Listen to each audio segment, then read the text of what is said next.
to me, it's still the intro. Oh, okay. I was confused.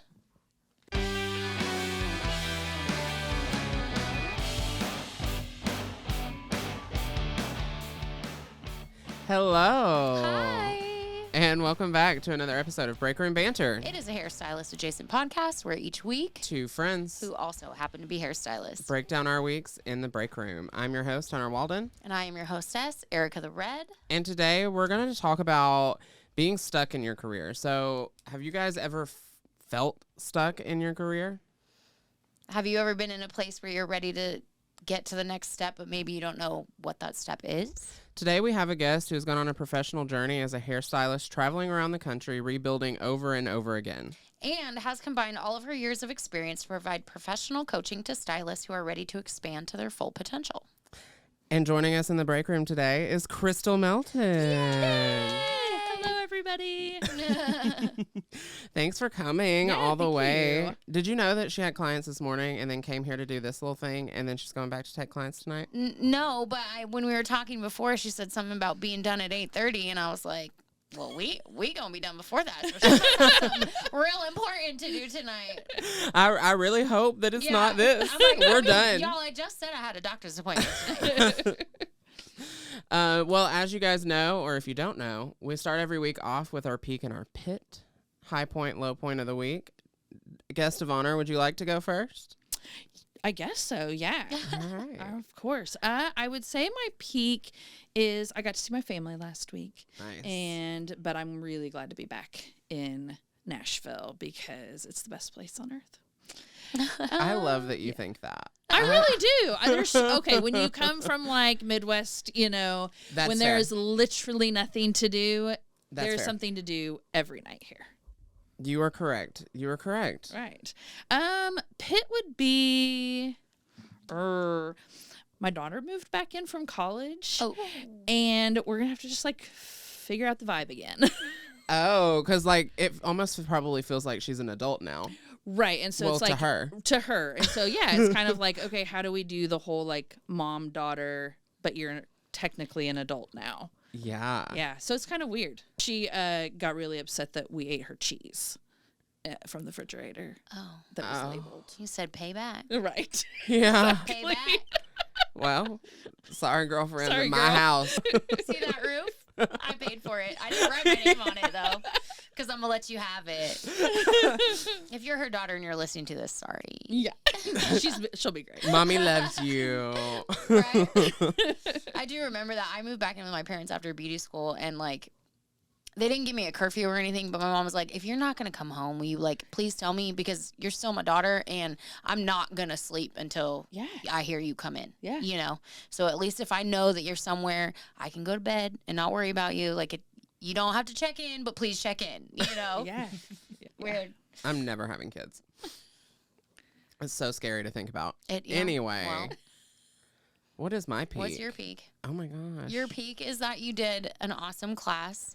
I did. I had a great class. It went really well. All three people were very attentive Hey. and they asked a lot of questions, which normally on Zoom classes, especially when it's like, it was the Tint to Update class that we met in. Oh, yes. So typically those classes are like people that have been using the product. So they're all bored Right. because it's like, okay, we know all of this stuff. Tell us Yeah. what's new.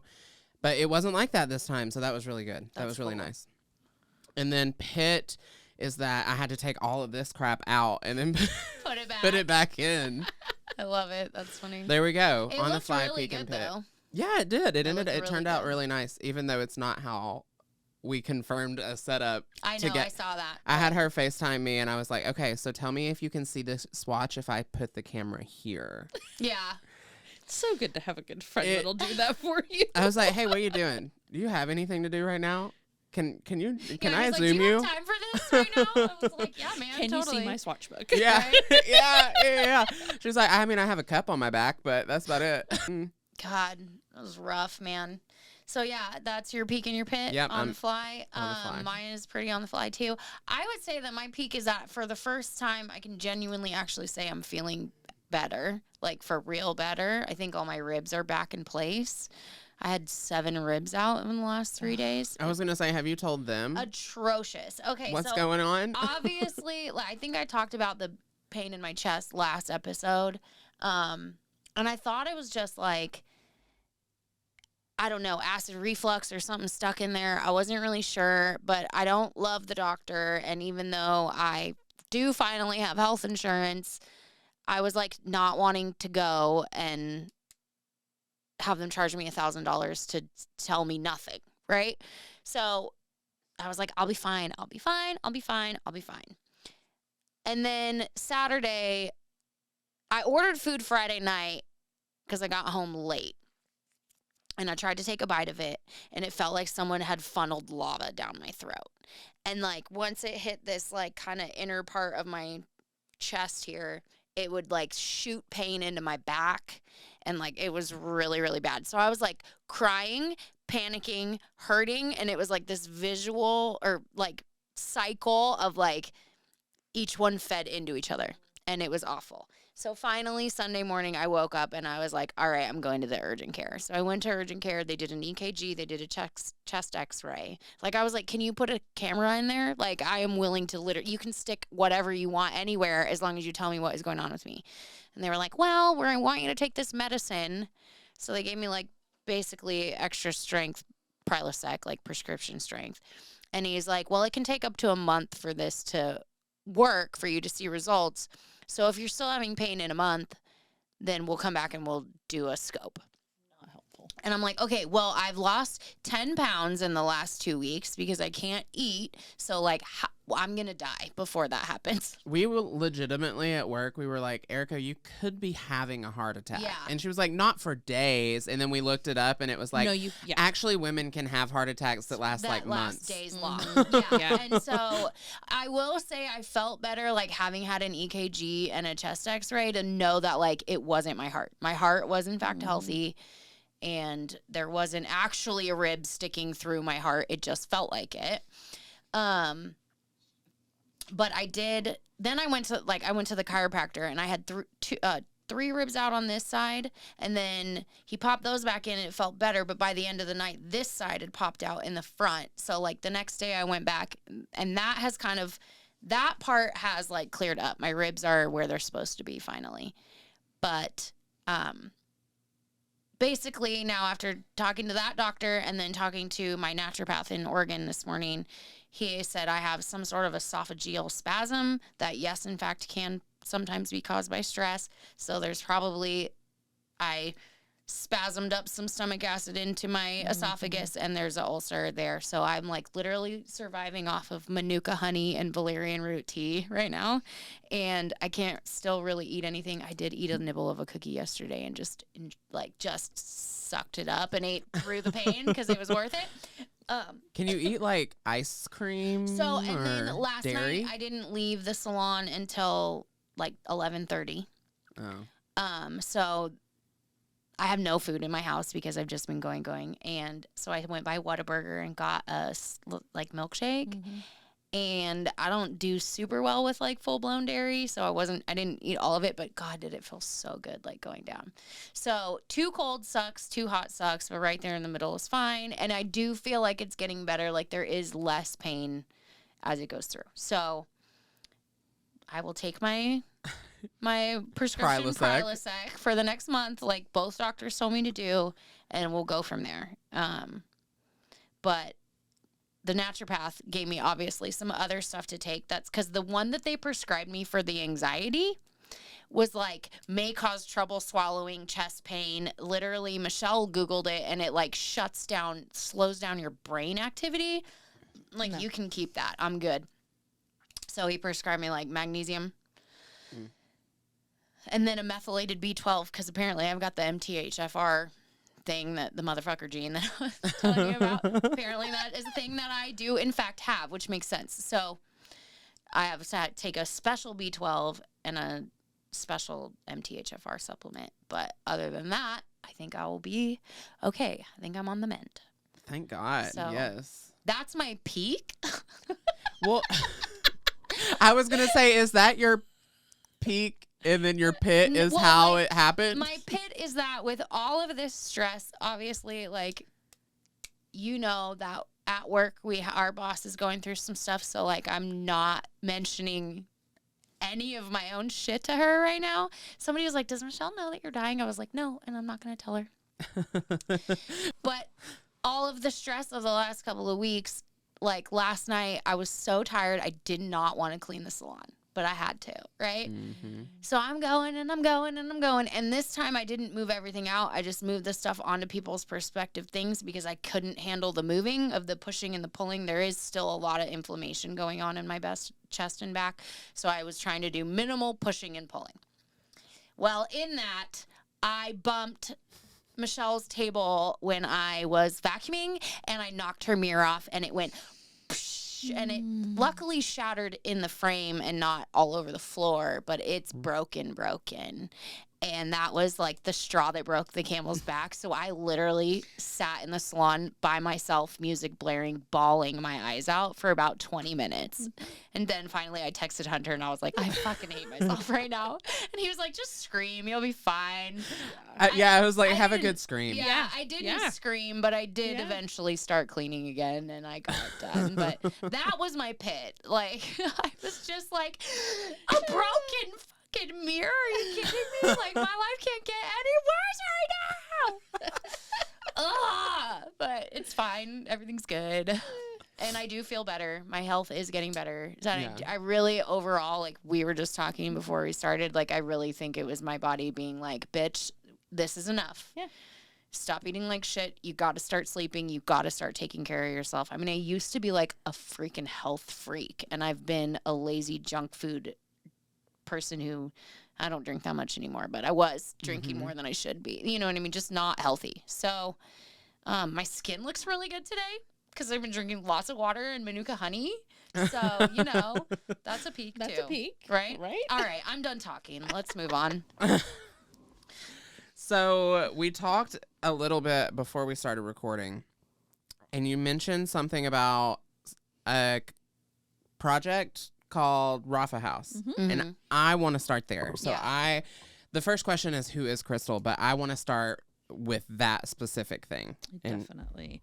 So Rafa House is a international safe house organization that has multiple locations across the world. It's one of the longest running safe house, and so in like the Southeast Asia, Caribbean area, and what they do is rescue rehabilitation for sex trafficked children. And so I've gotten a chance to work with them for about 15 years, and my project is now given back to the people, but it's still just an organization that I believe heavily in, and there's a lot of great organizations out there to give to. This organization's the real deal because they really believe in making sure that the national of that country is who is truly helped and empowered, not enabled. Because there's a lot of times where Americans can kind of go in with guns a-blazing and they think that they're actually doing a really great job. And they're really more enabling and not empowering. And Rafa really looks at the culture and the people and how they can truly help and give it back to the people. And so there's not very many Americans on the ground. It's mostly like Americans will go in and kind of help establish, but really then train and empower the local to do the work. And that's what I love about them. I do too. Yeah. Right. That's what I love about them. And so is that a donation or like a place that people can donate to and things like that? Yeah, it's definitely a place you can donate to. You can also buy. They have like because they also do the rehabilitation efforts. There's numerous, but one of them they do make like bags and purses and things. And so you can go on like rafahouse.org and like they have a shop. Okay. And so you can like buy bags and purses and scarves and things like that. Oh, I which love is really that. cool. So it's kind of like you get a little something, you give a little something, and yeah, they take very little, in like organizational costs, which I also agree wholeheartedly with, where they're not just like pocketing. Yeah. But yeah, they've been around for about 20 years now. Okay, and so what was your part and your involvement in that? Yeah. So at the beginning of Rafa House, they were just looking into like, what's the best rehabilitation so that a girl can have a skill, right? Well, hairdressing, what an amazing, literally global skill. Like you could be a hairdresser and go anywhere in the world and get a job. And so for girls that maybe live in the jungle, maybe they don't live, a pair of scissors literally could change a girl's life, where they could go back to their local, town and be able to cut hair for their whole community. And so that was amazing. So I was the program director for the Freedom Stylist program at the time. And so what we would do is we would kind of go and do trainings and just encouragement. Some of the girls, they couldn't go back home. And so they wanted to work in more like touristy areas. And so of course, like, you'd have to be licensed. You'd have to be, and just you have to, so like learning how to cut layers and learning how to cut different techniques was really good for the girls that were maybe not able to return home because of various, things. That's really cool because I think it's like, I got involved with a organization when I was, 10, 12 years ago that was just in like a little town that I worked in that was started by some kid who was like, went to Mexico and saw like, wow, this is a real thing that's not necessarily in the dark corners like you think of it as. Right. It's right here on the streets. These women are selling their children because it's the only way that they can survive or whatever it may be. And then he brought that back to little Eugene, and we did a little fashion show, and we worked with like Rebecca Bender, which she's huge now here in the States, and like her story is really amazing. But what really got me was like, you hear a lot about like rescue efforts for kids and human trafficking and stuff, but it's like, okay, once they're rescued, then what? Because a lot of times this is the only skill they have to survive. Yeah. It's awful, but selling their bodies or selling their children. God, it sounds so awful to say out loud, but it's true. And so like you were saying, even just a pair of scissors and teaching them how to cut hair can completely change their life because it gives them a reason to not have to go back into it, because it happens a lot where they get rescued and they end up back in that world because it's all they have. So I think it's really like, we don't think about a lot in America because it's kind of an ugly problem, but I think we are hearing about it more. Yeah. And so I think it's really important to think about that. It's not just necessarily the rescue effort to get that person out of there, but then what? What happens? They need therapy to get through what they've been through to even be able to be at a point to where they can learn another thing. Like there's so much involved after that. The rescue effort is just the beginning. It's just the beginning. Yeah. And Rafa House really does do an amazing holistic job from beginning to end, and not just with the girl, because sometimes it is, a coercion or it's, a family just hasn't had the money. Yeah. So they'll even, sometimes if the family is not a risk, they'll even help provide the family with different, maybe it's mushroom farming, maybe it's permaculture design where you're like taking like chickens and using the manure, for gardening, for them to build their own food.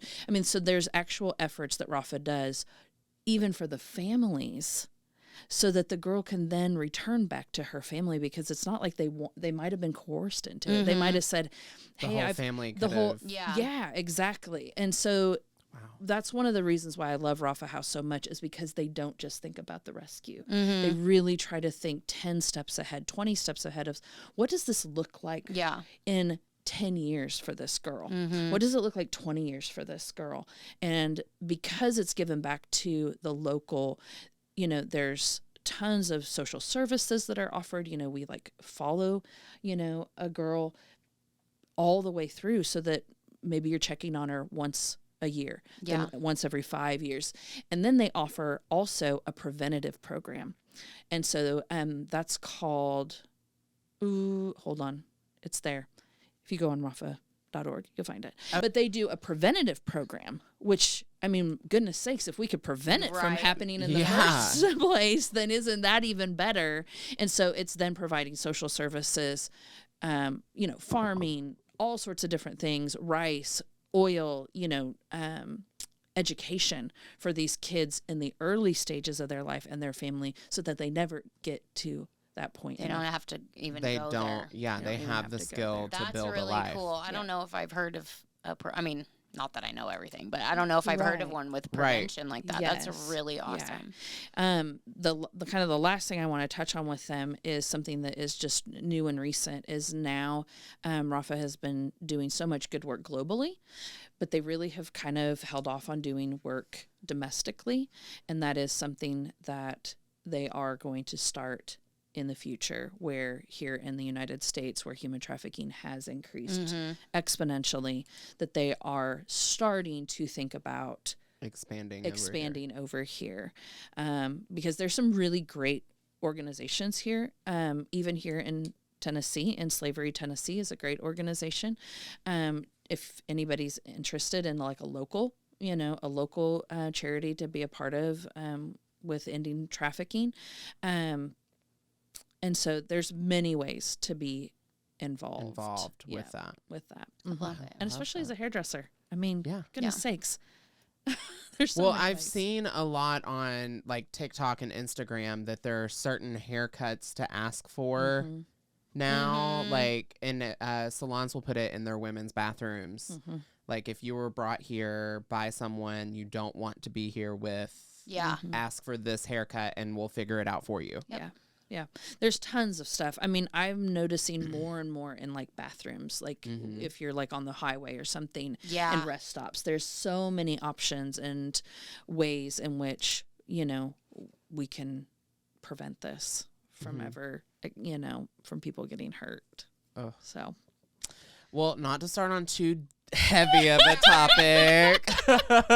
Hey, it's real. But it's it is. real. It is. It's real. Well, I love that you're talking about it because it is something that has like tugged at my heart, and it's been something that like I've always tried to work with salons that have stuff like that. Like working in Seattle was linked up with a salon that worked with a organization up there that was super cool. And it's just like we as hairstylists, like a lot of times can be with domestic violence, with sex trafficking, like we are actually an option because we can recognize that stuff in people.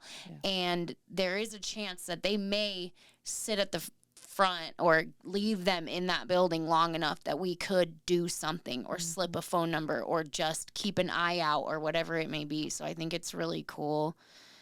And I hope that more and more hairdressers like start bringing it into their awareness and what they to the forefront. Yeah, like exactly. Look for things. Yeah.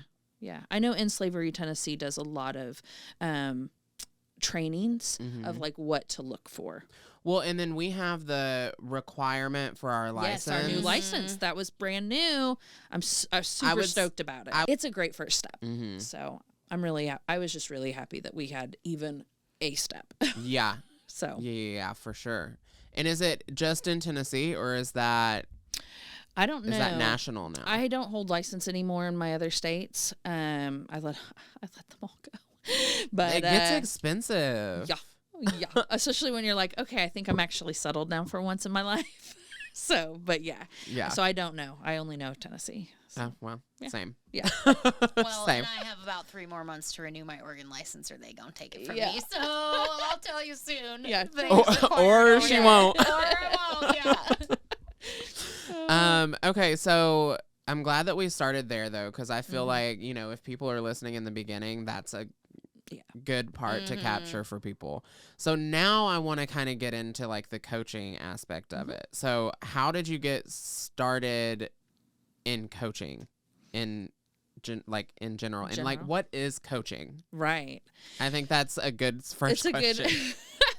So I'll just do a baby bit like about, like how I got even into like asking those questions of like, what does it take to be a good hairdresser, a long-term hairdresser, So I've been a hairdresser I'm hitting 24 years this year. So I'm just like super stoked that the 24 years has happened. Thank you very much. I'll pat myself on the back. I've lasted. I'm surprised your body lasted. Yeah, my body long. is there. But I have held license in Missouri, Arkansas, California, Tennessee. Okay. And so I have built from scratch 4, 5 times because I was in Missouri twice.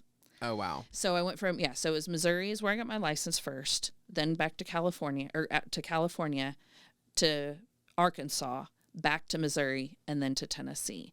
And so every one of those times I had to build literally from scratch. And so it's kind of like, okay, what does it take to rebuild? And how skill alone is not enough. Right. You can be the best hairdresser out there, but if you don't have people skills, you're not going to get clients. And you could be the crappiest hairdresser in the world, have the best people skills, and you're not going to get clients. Yeah. So there's a good like mix of both of those. But then how do you take, maybe you've got both of those, but you're still stuck. You're still stuck at maybe a price point. You're still stuck at a certain group of clients, and you're really ready to like push yourself beyond that. And so that's kind of where I got into like the coaching world is, I feel like I'm a pretty decently put together person. My husband is a therapist, and so he's a counselor. So I've done a lot of like that deep like work.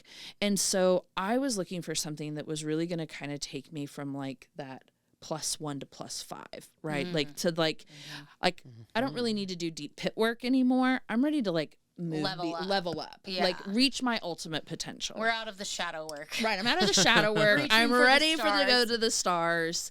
And that's really where I got into coaching. And so, of course, what better place to start with coaching than with my peoples, with hairdressers, and wanting to take hairdressers from mediocre, even good, but to the best that they can possibly be. And so, so that's kind of how I got into coaching, was just wanting to see myself reach my greatest potential, and then realizing, oh, I could like help other people reach their this can greatest go potential. beyond This me. can go beyond me. Yep. I like I it. love that. Yeah. Yeah. Well, I think the best like coaching comes from personal experience, Absolutely. Yeah. because if someone's trying to teach me how to do something that I know they've never been through, I'm going to be like, Yeah. Absolutely. Bye. Bye. Bye, Felicia. yeah. what Yeah. do you know? Yeah.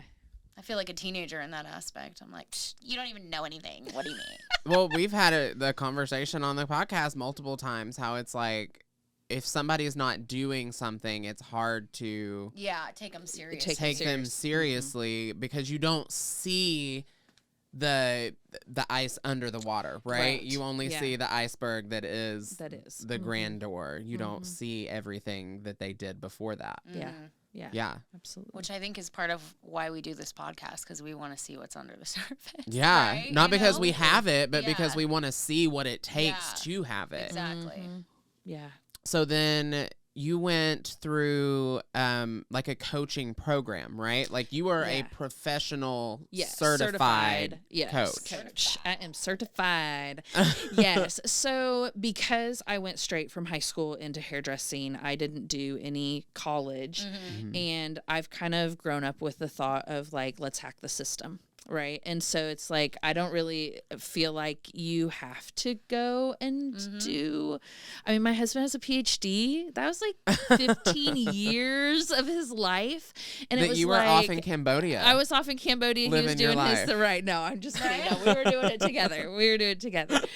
Both needed to happen for me to do my job Yeah. and for him to do his thing. And Yeah. that was a mutual effort. That was a team effort. Yeah.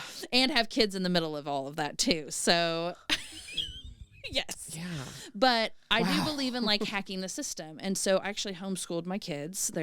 I have a graduate who's at Trevecca now, and then I've got a senior in high school.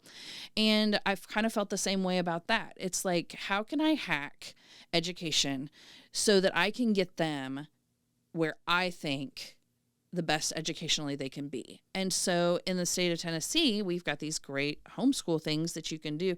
So like the things that my kids were interested in, like that's what we did. And I've been able to like not follow the typical homeschool journey where I'm the one teaching all the time. I'm finding resources, right? I'm like finding other people who are educated. Well, I took that same approach in coaching, where I didn't want to go back and get a bachelor's degree and then get a master's degree in coaching, because you can at Lipscomb. There is a coaching master's at Lipscomb. And I was like, dang, that would be awesome. I'm 43 years old. I really don't want to go back and get a bachelor's degree right now. So I was like, how can I hack this? So I looked for the most deep coaching program that I could find on the market, something that was really going to challenge me, that was going to push me to be the best coach that I could be. And I also wanted something in person. So IPEC, which is the International Professional Excellence in Coaching, has been around since like the mid 80s. And they certify coaches for like Coke, Adobe, Fortune 500 clubs. I mean, these people are like the real deal. Yeah. And so it was a 9-month program I had to go through, and I ended up getting 3 certifications out of that, going through that coaching program. So, and then I'm also doing, because I'm a lifelong learner, I'm also doing an Enneagram coaching program right now as well. And I'm also trying to get my International Coaching Federation certification as well. So, right. We should have She done don't it. need no degree. Right. Shoot. I'm just going to hack this. Yeah, you are. Well, I think like personal, real life experience Yes. really is worth more, in my opinion, than a degree. Of course, I'm not a Fortune 500 company trying to hire someone, but I just feel like you can learn all you learn in school, but then how many times you see people come out and they're like, hang on, let me look at my book really quick. You know what I mean? Whereas, like, if you go through, you're somebody that's more of a learner like that, you're going to be like, okay, cool, I'm interested in this, so I'm retaining it. I've been through this in life, so I'm going to use it. Like, I like that. You don't always have to go back to school and have a degree. Like you said, your husband has a PhD, and yes, that's great, and it's awesome, and he's clearly using it. Right. You know what I mean? But that was his part of it. You did your part of it, and now you guys come together and you make your dreams come true. Yeah, absolutely. I love it. Absolutely. I love that. So you talked about therapy. Mm-hmm. So I wasn't aware of this, but you brought it up beforehand. Mm-hmm. There is a difference between counseling, coaching, Consulting, and mentoring. So let's kind of dive into like what are the differences between those 4 things? Because I mean, obviously therapy I knew was way different than coaching, but as far as like counsel, like offering advice and things like that, that's even different than being a coach. Yeah. So what is that? I do, we're all visual and tactile learners, of course, as hairdressers. So I, remember like those old dials on a radio, they didn't start at 0. They actually started like at -5, right? And so I always think of counseling kind of is that like, you're kind of in a pit. Right. You're like at that -5. There's a lot of like stuff under the surface, maybe some things that are in your past that are just, you're not able to reach even kind of like base level, right? Just kind of that midline of 0. So counseling and therapy really is kind of that pit up to the surface where maybe there's some things like in your past, maybe some past traumas that really need to be talked about. And therapy is that's why they're so educated, right? It's like, that's why they're there. They're there to give you tools in your toolbox. I think therapy is great. I've been in therapy. My children are in therapy. My husband goes to therapy. I mean, I think it's great for everybody. It's great for everybody. Everybody needs to go to counseling. So coaching though is a little different, but I'll get into that. We'll go through consulting and mentoring. So consulting is more you're giving advice, like maybe like Summit Salon Systems, something like that. They're a consulting firm, right? They're going to come in, they're going to give you the program that they feel like is the best program. They're going to teach you that program, and then you're going to utilize that program. That's what consulting is. So it's really someone who has knowledge. They're going to give knowledge to somebody else in order for them to achieve something. And then a mentor is more kind of like apprenticeship.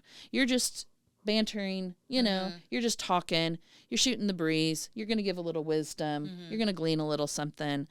Where coaching, you're going to do, we're going to be all visual and tactile learners here. I like it. Okay, so raise your hand as high as you can. Okay. Now raise it higher.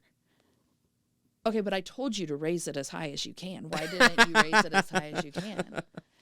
Okay, so that's coaching. Damn it. Right? You already had the potential within yourself, right? You had the potential to go higher. You just needed someone to come alongside you and say, reach higher.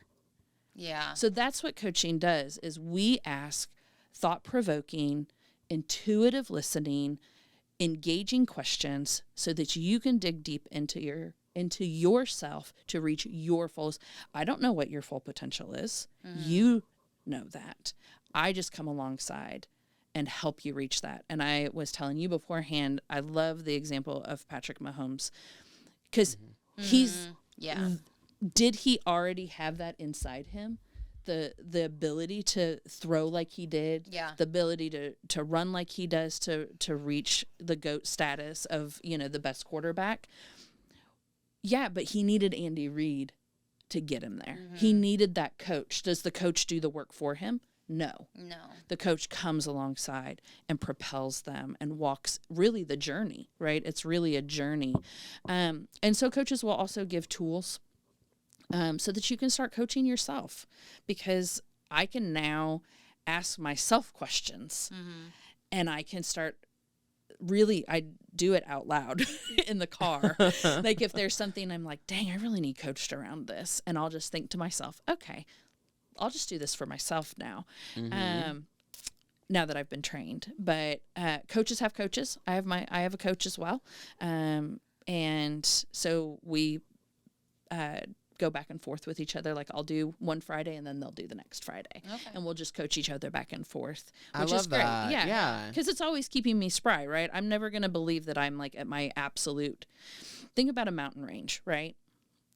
You don't know what the mountain range looks like until you're at the top of a mountain. And that's not the only mountain there. There are other mountains. There's other peaks. There's other valleys to walk through. And so a coach, you don't need a coach for the rest of time, but you could use a coach in this phase of your life, be good for a while, and then you're like, dang, this just came up. There's another mountain I need to climb. Hire a coach. They're gonna help you get to the next summit. Is there a point where, like in your case, would you reach out to someone, like would you outgrow your coach that you have now? No, because it's all about me. Okay. Yeah. It's all about me. So the coach that I have, if they're a good coach, which she is, she'll always be able to keep giving me those intuitive hits. Yeah, and then I would say, are they really actually coaching? Because it's about the coach and not about you. Yeah. Because there's very few times that I should ever reach in and say, I think, as a coach. It's not normally something that I will say. It'd be like, do you feel, do you think? Right. Or I'll say, I have, is it okay if I make an observation? I'll say my observation, and then I'll ask the question, how does that resonate with you? And they can say, that doesn't resonate at all. Right? Or they'll say, oh my gosh, that absolutely resonates with me. Then I can find an intuitive hit where it's like, okay, based on all the things we've been talking about, maybe we need to ask a few more questions in this line of thinking. The way that they taught us at IPEC, which I think is one of the reasons why I feel like it is one of the best coaching programs out there, is because they utilize a lot of the intuition that I feel like as hairdressers, we just kind of have that. I think that's something that we sometimes think a little oogly googly about of our intuition. But I mean,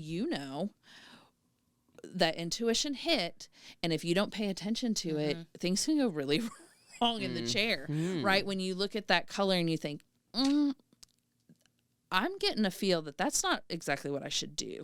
Let me think about this a little bit more. And in conversation, it's the exact same way. Some people might use a visual, some maybe use something that is tactile, maybe it's a feeling that they have in the pit of their stomach. That's one of the reasons why I want to continue to do the Enneagram coaching, is because I feel like the Enneagram really hits at, like, maybe they're a heart person, maybe they're a gut person, maybe they're a head person. So maybe they're going to feel that in their body differently. And as a coach, I should be able to, like, help find that, because you're a head person as a 7. So you might not feel something as big in your heart. You might think it more, or you might feel it more in your gut. Yeah. So as a that is very coach, true. Yeah. knowing that about you, I could maybe kind of move my questioning to speak more to your heart language, right? It goes a little deeper, like psychology level. Yeah. But also just really paying attention to cues, like the you can like really feel it in someone when something hits, and as a coach, for you to say, "What did you just feel there?" Right? What was happening? What thought did you just have? Because there was something there that you just felt. What was that? And then you help them understand how they feel in the moment. Yeah. Yep. How powerful could that be? That's awesome. Yeah. So I'll give like just an example in my own life of kind of where this hit for me as me being coached. So we call them gales: gremlins, assumptions, interpretations, and limiting beliefs. And normally any barrier that you have normally comes down to one of those. And so getting like in the hairdressing world, right? Moving from kind of hairdressing to coach, I had a limiting belief about my education. Like, who am I? Who am I to think that I could do something beyond hairdressing? I've never, it's like, who am I to think that? And so it was this limiting belief that started to like plague me throughout my coaching journey. And it kept showing. It would be so annoying. I would think I was over it. And then we would coach on something else. And it was inevitably that limiting belief. And we ended up calling it, so the gremlin is kind of your top. It's like the one that like doesn't really ever go away.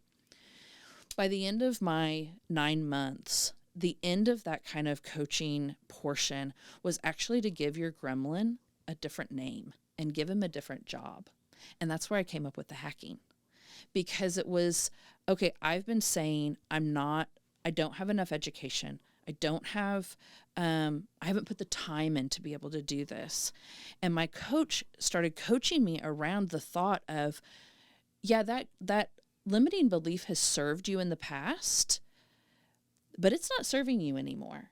Give it a different job. And the image that came to mind was hacking, that I hacked the system. I've hacked she's like, what have you done in the past that wasn't like everybody else? And I was like, well, I feel like I've hacked homeschooling. And she was like, well, how could you hack your education? And I said, well, I'm doing it right now. You're like, oh shit. Yeah, okay. loading. Yeah. Right? And it was like, and she said, okay, give it a different name.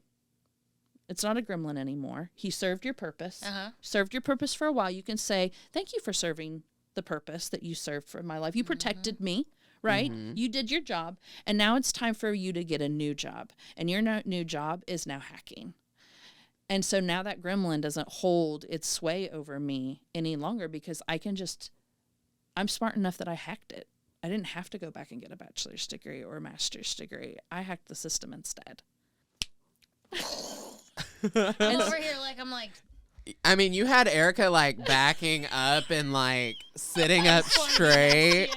rub off on me. Seriously, it was so powerful. It was such a powerful moment that I couldn't have gotten there by myself. Was it already in there? Yeah. Absolutely, it was in there.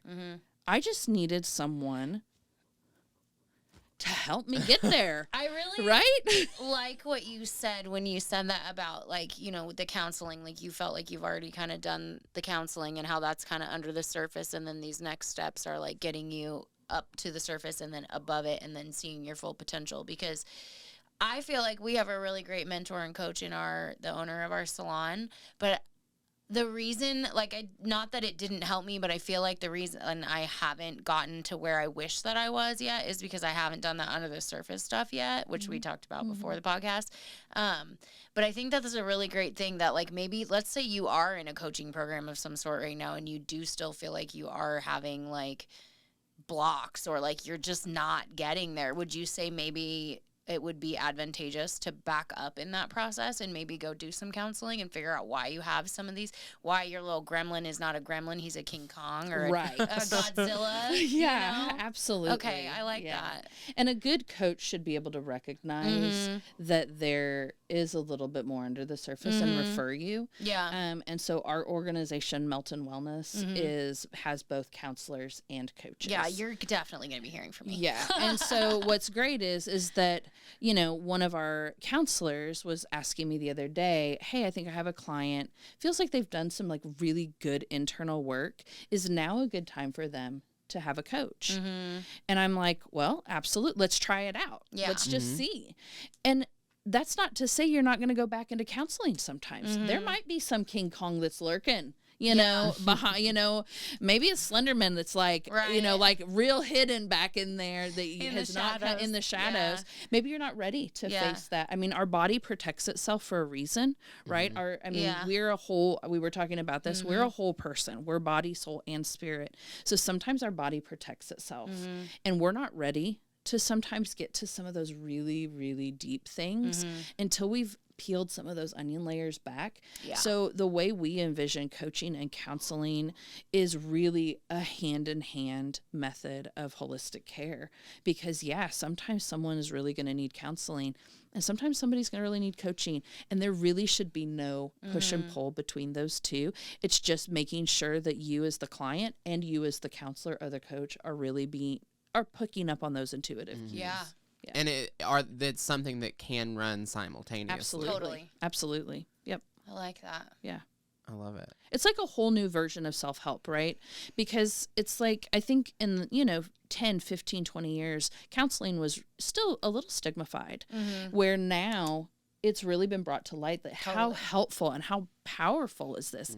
I kind of feel like coaching's the same way. I think sometimes coaching got a bad rap. One, because it's not licensed. So I mean, I literally could have taken a weekend seminar of like 10 hours and called myself a coach. That's why I wanted a robust program. And I've talked with other friends who've been through different coaching programs, and by far, I mean, we had almost 100 hours of peer coaching in the program. So I was coaching up to 5 to 7 hours a week.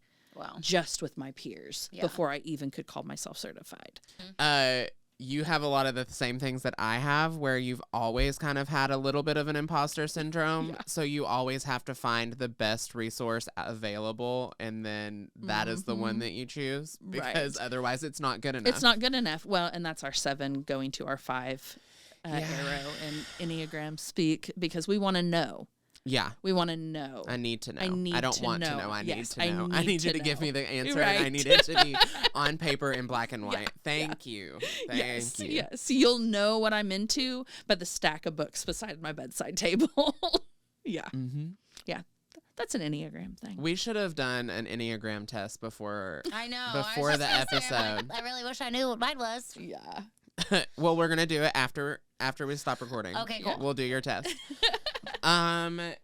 So I believe is the last thing resources. Yeah. How do we find? Yeah, resources. People? How do we find that? Definitely. So there are a lot of great coaches out there. I know for your, podcast here, obviously Crystal's the best. I'm the best. No, I will not say that. But I am a hairdresser. And I know hairdresser things. Yeah.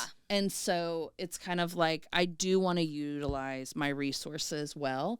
And I don't want to pretend that the things that I've done in my past they're important. And I know what it's like to be a hairdresser who wants to raise my prices. And yet you still feel that like, oh my gosh, I'm going to lose people. Well, that's probably a gremlin in there that's saying something, and we need to get to the bottom of that, of why you're not charging the prices that you think you should be charging, or saying to a client, it's time for you to move on, right? Yeah. Like there's some things in there. So as a hairdresser, coaching hairdressers is definitely something that I love. It's not the only thing I do. I can coach really anybody, but I love hairdressing. I still am behind the chair Right. 2 days a week. So it's not like I'm just coaching. I'm still a hairdresser. I'm still behind the chair. So, so it's meltonwellness.com. We have both counselors and coaches. And so that is here in Nashville. So if you're here in Nashville, you can go get in-person coaching, but I'm also available virtual anywhere. We use HIPAA compliant resources, and so everything is confidential. We have a HIPAA compliant app that you can use, so it's like really like it's the real deal. It's for real. Yeah, it's for real. Love it. Yeah. I love it. Yeah. So other resources, you know, there are. I do know of one. Destroy the Hairdresser is a coaching program for hairdressers. I did look on their website recently. Not all of their coaches are as qualified than like some of them didn't list their qualifications of like what organization they went through. Gotcha. So it's kind of like I would encourage anyone who's going to put the time and the effort into something, see where your people went. Because you're spending some money, right? You're spending some money and it's your work. You want to know that you're getting the best For real. and the for real thing. Yeah. So, Well, I think I don't know if I knew that there was like A certification. a certification because I'm right there with you. every stylist that has an education program calls themselves a coach now. You know what I Right. mean? Not everyone, but like we've talked about it a lot. well, they're really consultants. They're not and that coaches. makes sense. They have the No. knowledge and they're educating They're you. educating you. That's a consultant, Yeah. not a coach. Right. Well, and the person that we interviewed that we're going to have to re-interview because our whole thing sounds like, whereas again, we thought it was more like one-on-one coaching. It's a little bit more of kind of a think tank, but it's almost like a group coaching, you know? It Peer sounds like coaching. peer coaching. Peer coaching. It's a mastermind group. Yeah, mastermind. Which Yeah. is great. I mean, those can be really informative and really, really great. Yes. So, yeah. I like it. Yeah. I love it. Yeah. I love it. Do you want to do 2 questions? 2 questions? Yeah, let's Okay. do it. So we have 2 questions we ask every guest that comes on. Okay. Our first one is, can you name or pinpoint a point in your life or your career, either one, that you've had to pick yourself back up after like a fall or a misstep, like one that really steps out as formative? Yes. I was in California, and I had been a hairdresser for about 3.5 to 4 years. And I just remember feeling like I wasn't as good as what I thought. Like I was stuck. I was stuck. And this girl turned to me, her name was Tony, and she said, "You are a professional. You are a professional. You know things that other people don't know. Speak your knowledge. And let the chips fall where they may. You know that person's hair isn't going to look, then why are you holding back your knowledge from these customers, from these clients?" And it was really a turning point in my life where I firmly started to believe I am a professional. I know things. Yeah.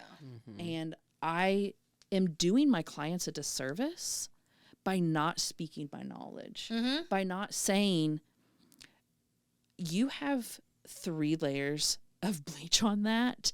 If I highlight you one more time, your hair is going to fall out. Yeah. Right? But I was so nervous or scared, or maybe I didn't trust myself. I don't know. But I remember that really being a turning point where I started to think, I'm a professional and I have something to give. I have knowledge to give. And that was really powerful for me. I love that. Well, I'll give an example of this just that happened last night. I had a client who I've been doing for a long time, and she came in about 2 sessions ago. I do like a really vibrant red on her, and she's gorgeous. And she came in all in a tizzy, has butt length long hair, and was like, I want to cut it. girl, what's going on in your life? Exactly. Yeah. Who hurt That's you? exactly Who what I would have hurt you? said. Right. But me at 5 years in, I would have been like, oh, okay. Yeah, I wouldn't totally. have had the intuitive hit to say, hold up. Yeah. There's something going on here where as an older hairdresser, like, exactly what was going on. Yeah. And she said, my boyfriend and I just broke up. I'm just ready for a new start. Well, Come back to me next week. come back to me next week. Well, 2 times go by, another service goes by, every, 8 weeks or whatever she comes in. She wanted it again. And I said, okay, I know you love your hair. Mm-hmm. What's going on? Well, she had just gotten some bad news about her health. Mm-hmm. I said, okay, if in 2 weeks you still want a haircut, I will do it for free. Right? Like if this is really what you want. Yeah. She came back last night and she was like, I am ready. I've been talking about this 2 times. I am ready for a change. And I was like, girl, let's do it. Right? Like I was ready. Yep. Right? Yeah. And I knew that she had thought about it. I knew that, and it was like, yes, let's do it. Right? Totally. But it was like me at that early stage, I wouldn't have known how to approach that. I wouldn't have known how to keep those intuitive hits and realize I'm a professional, not just in hair, but I'm a professional people person. Yeah. Yeah. Right? So Yeah. we're professional Literally. people. So we need to be able to take those intuitive hits as hairdressers and be able to listen and to really dissect what a client is actually saying. Well, and I think too, like if after you in the beginning of your career, you don't actually sometimes realize how powerful hair can be and how powerful taking the hair away can also be. Yes. So like if you're just like, heck yeah, let's go, you're going to learn quickly how powerful hair can be. Yeah. But like after like traumatic events and things like that, I will not cut someone's hair. I will not do it because you're going to regret it. You're going to regret it. And it's like a memory of a time that I didn't. I just said, okay, it just popped into my mind when someone asked me to cut their hair into a pixie after they had been growing it out for a long time. And I get down on my knees, that's how long her hair was, to make the first chop. And I said, what's going on? She broke down crying. Her husband died the day of her hair appointment, and she still came in. He died that morning. She did come back the next week, and I did cut her hair off because she wanted it. But Yeah. It's not, yeah. yeah.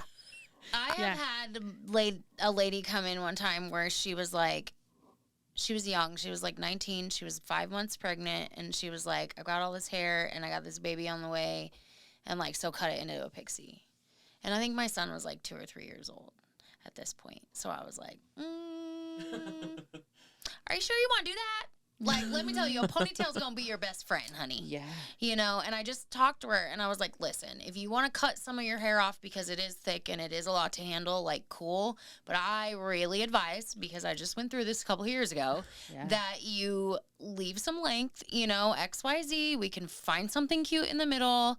And she ended up coming back after that baby was born and was like, I'm so grateful you didn't let me cut all my hair off. Because I told her, I said, listen, we all gain different amounts of weight. We all lose different amounts of weight. But I promise you, no matter what, you're going to have trouble getting comfortable in this new version of your body, whatever it is. Yeah. And to have your hair growing out at the same time and you're trying to deal with that and like not feeling good about that, like it's too much. It's going to be too much for you to handle. Yeah, that's too awful. You know what I mean? I was like, just leave your hair. If you want to cut it off after that baby's born, I will do it for free. Like you said, I will do it for free, girl.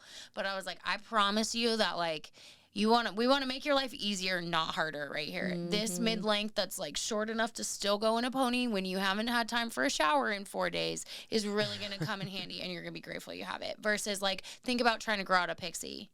You know, and what that's like when you don't have time to get in there and you don't want to bring the baby into the salon and this and that. I was like, girl, just don't do it. Yeah.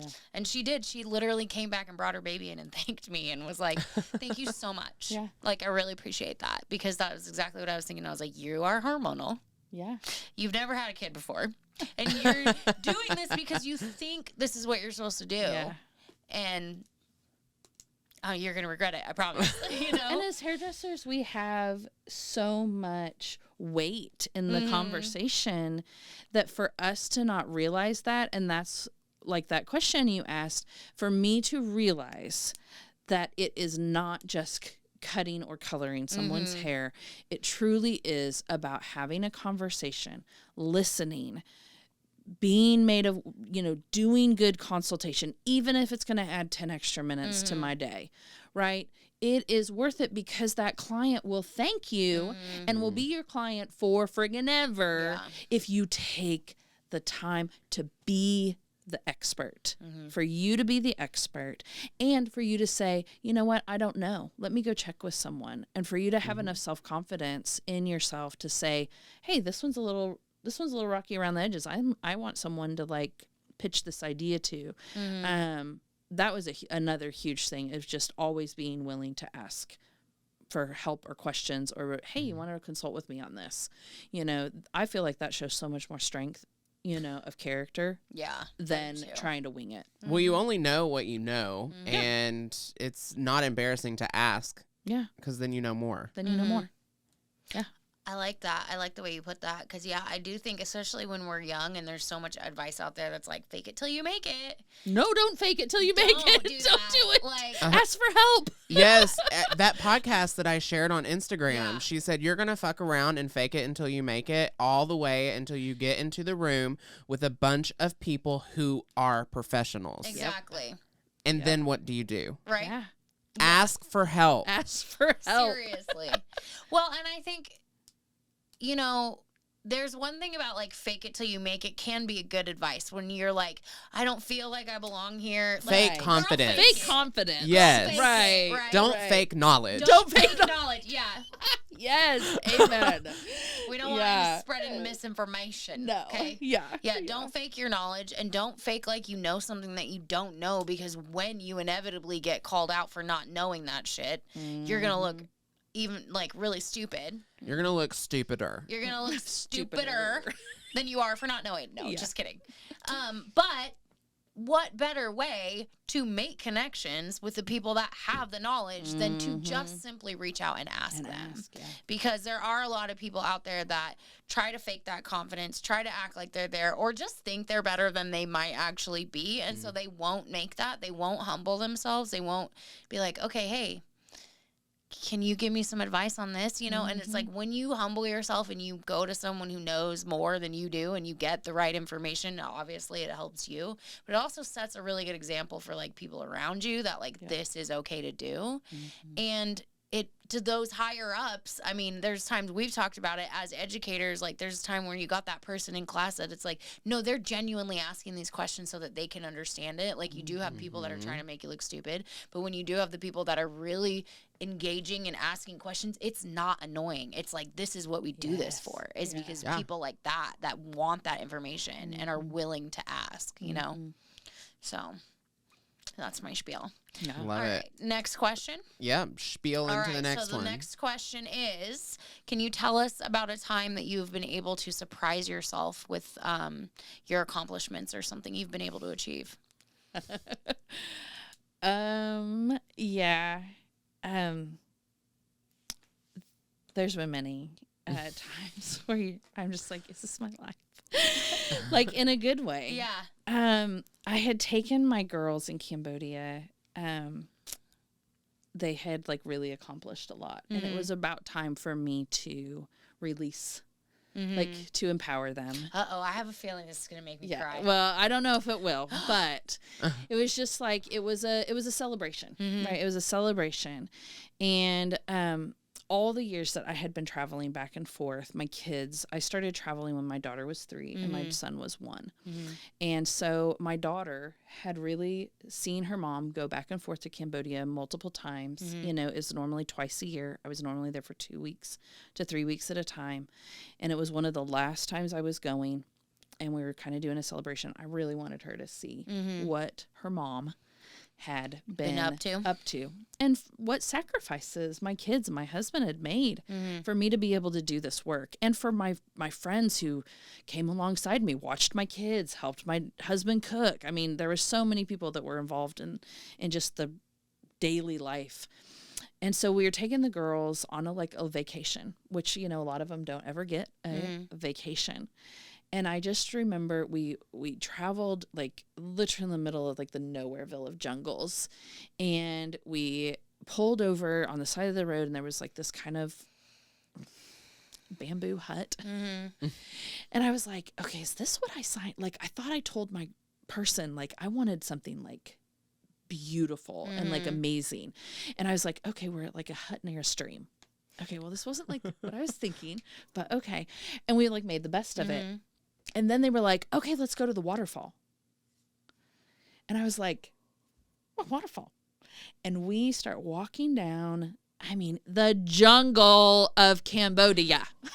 And I am like walking this like path, and I'm like holding onto this bamboo stick, and I'm like trying to get down these, you know, down. And all of a sudden, this like semicircle waterfall with the vines, you know, that are behind the waterfall, and you know, and I'm with these girls that I have poured my life into, that I have seen go from something so horrific to complete empowerment. And I just was sitting on this rock in the middle of Cambodia with my girls around me and with my daughter, and I just thought, how the hell did I get here? Right? Like, what is this life that I have gotten to live? I felt so grateful and humbled and honored, and just this big, right? Of like, it just took me saying yes. Right? Like, I just said yes, and then I said yes again. And then I said yes again, and then I said yes again.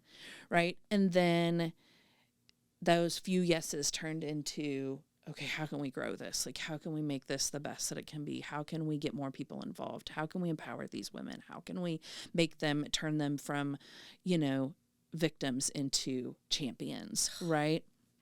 And I just remember sitting there just thinking, I'm so grateful that I've gotten a chance to pour into these women's lives.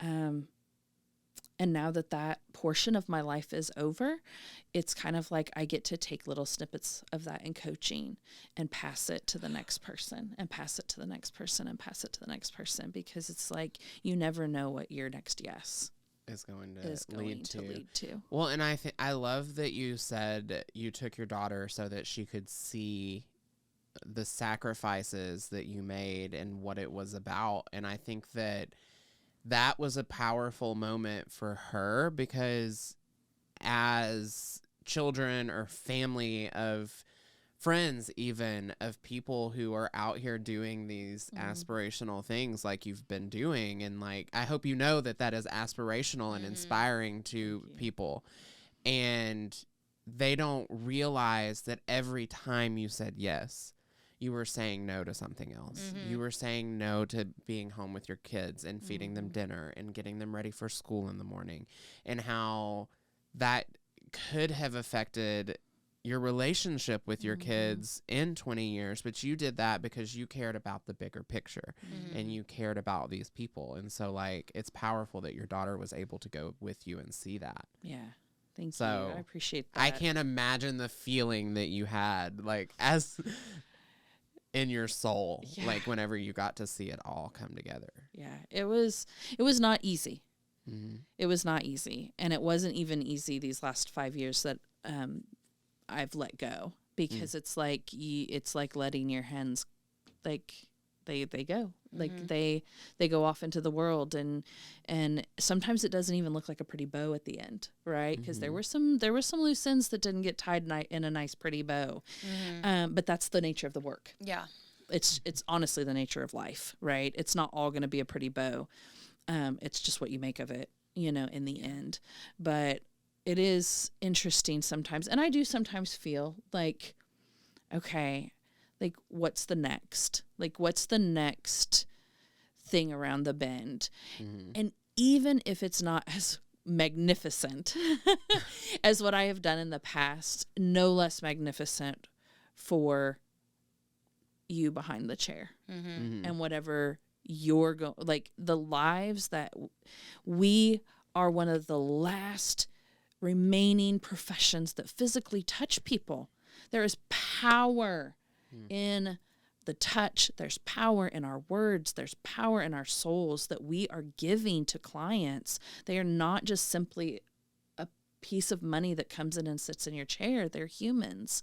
And we have the power to listen when maybe nobody else is listening. We have the power to touch and to heal in ways that we don't even know.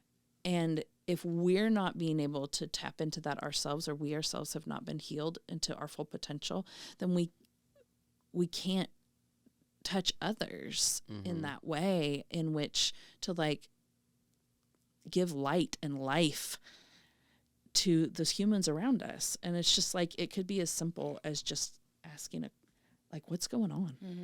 What's going on in your world? So yeah, I don't know. I just think there's so much power in the hairdresser that I think sometimes we miss how powerful it is to be a human, especially after COVID. For us to physically be able to touch another human, there's something there that is powerful. Yeah. Well, Ericka and I have talked about how, like, you said when we were in Chicago and getting all like hugs and love and from everyone, how like it filled you up so much, and it's not even something that you ever even like, I don't want to be hugged and loved on and all of that all the time, but when you get it, it's like, oh. Me, I do, and I don't have it. And it's kind of funny because it was like, I didn't really think about it until she said that just now, and it called me back to that because I was like, yeah, like, just getting hugs did a lot for me. Like, I know it sounds cheesy, but I'm a snuggler. I'm a cuddler. I love it. Like, I'm always want to be touching my partner or whatever. And like, I touch people all day long. I pour my energy into their scalp massages. I make sure that they get a nice, pleasant experience, but nobody does that for me. Like, literally. So it was weird because I didn't really think about it until strangers hugging me made me emotional, and I was like, "Oh, this feels so good," you know, because it's true. Like, no one does that for me. Yeah, you know what I mean. I don't have somebody to come and hug me, and it was like kind of like being in California, as stressful as that situation was. Being able to hug my mom, like physically touch her and hug her, I just was like glued to her the whole time because I was just like, oh my gosh, it's powerful. And yeah, it is important if you are single or not having, you know, that you are finding ways to take care of yourself. If it's to go get a massage or if it's to go hug strangers, whatever you need to do. But like, that physical touch is really important to us as human beings, you know. And if you're not taking care of yourself as a hairstylist, I think it can affect your career. I know it can because I've seen it affect mine, where I just don't have the energy and the blah. So it's like, I'm like, all right, here's your hair. Like, your hair might look good, but you're not getting that emotional release or like me jujuing happiness into you instead of the sadness that's in there right now. Because, you know, if you don't have it yourself, it can be hard to give. So I think that's a really good point. Yeah. Like energy attracts like energy. Yeah. And so if your energy is not at the level you want it to be, you're going to attract clients of like energy. And so it's like, if you're having clients and you're like, man, I don't really love that, maybe we need to check yourself a little bit. Check back in and get some coaching, because we can raise your energy level. Right? We can release some of that catabolic energy and increase the anabolic energy. Cata means down, ana means up. And so it's like, in the energy levels, you can release some of that catabolic energy and then attract more anabolic energy, which like energy attracts like energy, which is, I think, why you and I immediately were like, bam, because it was like a similar like energy of just like, yes, like, let's go. This is going to be great. And so, and I think you can feel that in the hair world, you know. Yeah. You know. Well, I knew that I was going to like you immediately because she walked in 20 minutes early and said, "Oh my God, I'm so sorry I'm late."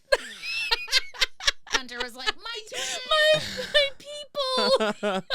And I was like, well, you're actually early, but yes. Yes. 5 minutes early means you're 10 minutes late. Yep. Yep. I'll never That's get me. used to you fucking weird ass people. And how early was I today? 5 minutes. That's Yeah. right. Yep. And you know what's funny is I was walking down the stairs to the door because I just kind of felt that you would be there. So I was walking to go look to see if you were here. And Oh, yeah. Ta-da! doorbell ring, door open. Right. That's how it was so fast. It's Right. because I was already hysterical. walking down the stairs. That's awesome. That's Yeah. so funny. Well, that's all we have for you guys today with Miss Crystal. If you want to find her, meltonwellness.com is her facility that she's operating out of. What is your social media?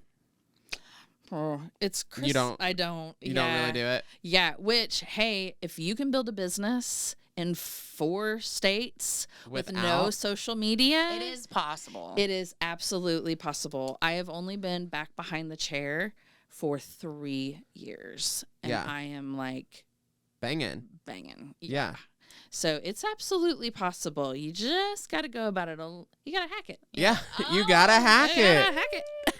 I love it. Well, if you want to learn how to hack your life, you can go and get her coaching from meltonwellness.com, fill out some forms, all the things.